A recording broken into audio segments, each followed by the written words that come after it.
এমন এক আয়নার সামনে দাঁড়িয়ে আছে ভারত, যেখানে প্রতিফলনটা চেনা মনে হচ্ছে না। যে দল টেস্ট ক্রিকেটের দাপটের মানে বুঝিয়েছে 2 দশক ধরে, সেই ভারতই আজ নিজেদের ছায়ার সাথে লড়ছে। 15 আগস্ট গলে যখন প্রথম বলটা পড়বে, মাঠের বাইরের যুদ্ধটা মাঠের ভেতরের চেয়ে কম নাটকীয় নয়। কোচ গৌতম গম্ভীর প্রশ্নবিদ্ধ, অধিনায়ক শুভমান গিল এখনও প্রমাণ করতে পারেননি ঝড়ের মধ্যে জাহাজ চালাতে জানেন কিনা, আর সবচেয়ে বিশ্বস্ত অস্ত্র জাসপ্রীত বুমরা বসে আছেন বেঙ্গালুরুর পুনর্বাসন কেন্দ্রে, হাঁটুর চোটে কাবু। ভারতের অবস্থানটাও খুব বেশি ভালো জায়গায় নেই। 9 ম্যাচে 4 জয়, 4 হার, 1 ড্র, পয়েন্ট শতাংশ মাত্র 48.15। বিশ্ব টেস্ট চ্যাম্পিয়নশিপের টেবিলে 5-এ পড়ে থাকা এই দলের সামনে বাকি 9টা ম্যাচ।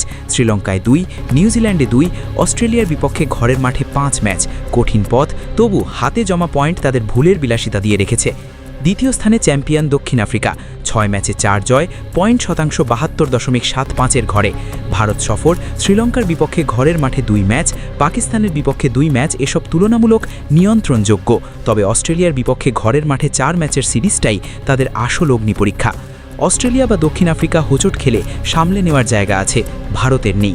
গলের প্রথম বলটা তাই শুধু একটা সিরিজের শুরু নয়, এমন এক যাত্রার সূচনা যেখানে হাঁটার প্রতিটা পদক্ষেপ নিখুঁত হতে হবে। পা হোঁচকেলেই ফাইনালের স্বপ্নটা চলে যাবে খাদের কিনারায়।